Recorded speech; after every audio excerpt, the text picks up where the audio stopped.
ఒకటే ఎదగడం కాదు, ప్రతి బ్రాంచ్ వల్ల దాదాపు 25,000 మందికి ఈరోజు ఉపాధి అవకాశాలు.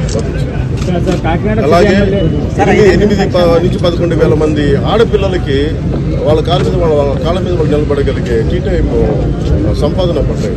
దీన్ని బట్టి మీరు అర్థం చేసుకోండి, ఎక్కడికి వెళ్ళాలనుకున్నా ఉప్పాడ చీరలు కానీ ఏదైనా బ్రాండింగ్ చేయగలరు, తనకున్న ఎబిలిటీ బ్రాండింగ్ చేయగలరు. కాకినాడని అద్భుతమైన ఏమైతే స్థానికంగా ఉత్పత్తులు ఉన్నాయి వాటన్నిటికీ ఇంటర్నేషనల్ బ్రాండింగ్ పట్టుకోవడానికి నిస్సత్తా తెగలు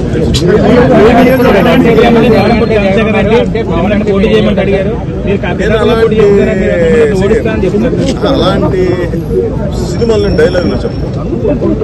నేను వస్తే సింగిల్గా వస్తాను అలా అన్నీ చెప్తాను. నేను 10 సంవత్సరాలు నిలబడతానంటే మాట్లాడు, నిలబడి చూపిస్తాను. అలాగే ఓటు చేయలో అంటే నేనేం మాట్లాడను, నిలబడి చూపిస్తాను. మోడీ గారి ఏదైతే చేశారో అవి చాలా సంచలనం ఉన్నాయి.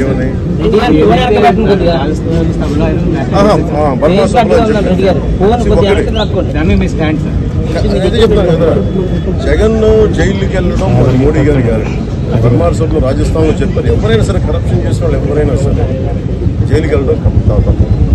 ముఖ్యంగా 30 కేసుల పైన ఈ రోజున ఆయన కూర్చోబెట్టి ఆయన 30 కేసులు పెట్టుకుని బెయిల్ మీద తిరుగుతున్న వ్యక్తి ముఖ్యమంత్రి గారు. మారాల్సిన సమయం ముఖ్యంగా మనం మారాల్సిన సమయం.